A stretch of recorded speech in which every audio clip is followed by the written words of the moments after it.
nationals. Ang barkong ito naman ng British Royal Navy, pumuling pero 6 na Pinoy lang ang naisakay. Hindi raw kasi prioridad ang Pinoy sa barkong padala ng ibang gobyerno. Lahat unang nakaalis nito, akalain na makalabas ako. Hindi natin alam sitwasyon. Kaya ang inaasahan lang po namin yung matuloy na tsunami. Kaya doon kami tumatapit na. Pasalamat naman ang mga Pinoy Very na good. sa eroplano ng British Royal Air Force, pinilit silang isakay.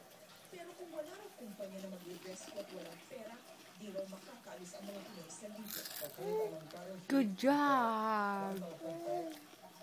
Bawat isa, apat kami, 6,000. Kung wala na po pera, o yung kasamaan ko walang pera, hindi kami makasakay doon.